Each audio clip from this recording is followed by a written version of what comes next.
I want to go to some breaking news from late this afternoon that a company called Energy Renaissance, it's a Newcastle-based high-tech battery manufacturer. It's been hailed by the Albanese government over and over and over again, being central to Australia's renewable energy future. Well, it's gone into administration. It's gone bust. All this despite getting $750,000 in your taxpayer money. Here to explain more is One Nation Senator Pauline Hanson. Always good to see you, Senator. Just before I ask you about this battery company collapsing, as a Queenslander, how do you feel about the fact that your Prime Minister and his Defence Minister couldn't find the time to go to Townsville this weekend to commemorate the 80th anniversary of the end of the Second World War?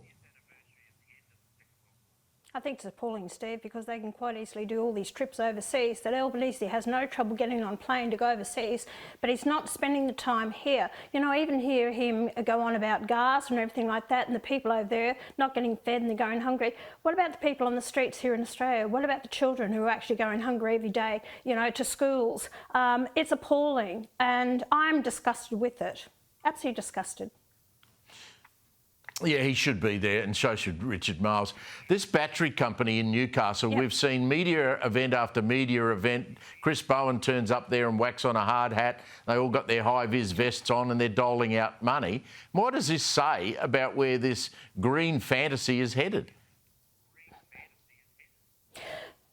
Steve, you know, the people need to know the dire straits that our country is in. I've been on about industries and manufacturing right from the very beginning when I was first elected in 1996, and I could see the writing on the wall. But I never picked this with the rise in electricity costs.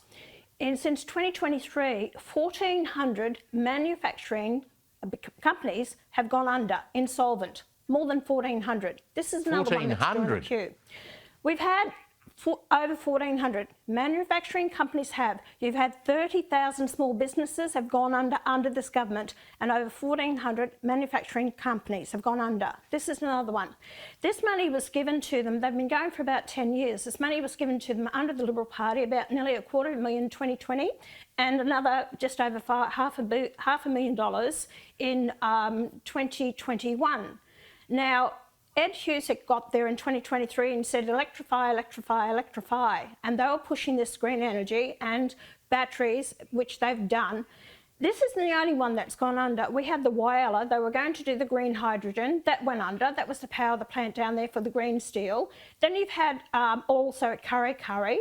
So all these projects that have been put out there, it's hard to estimate the figures. So I've read that they estimate that about, since 2014 to 2023, they estimate about $29 billion has been put in subsidies to do with green energy.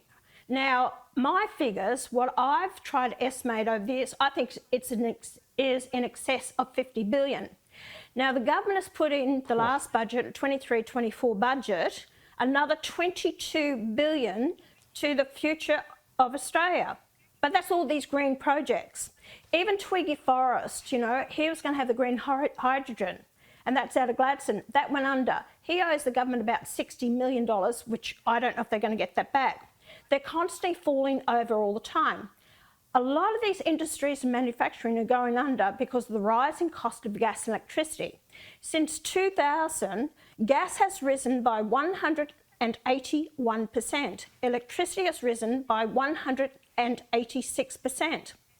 My concern with this, Steve, is that we lose the ability to manufacture our own products here. That means we have to bring it in from overseas. That means our dollars are leaving the country.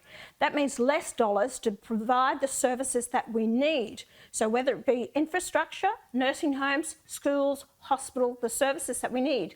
And our welfare bill, social services bill, is around $300 billion a year out of just over a $700 billion budget. We're in real problems.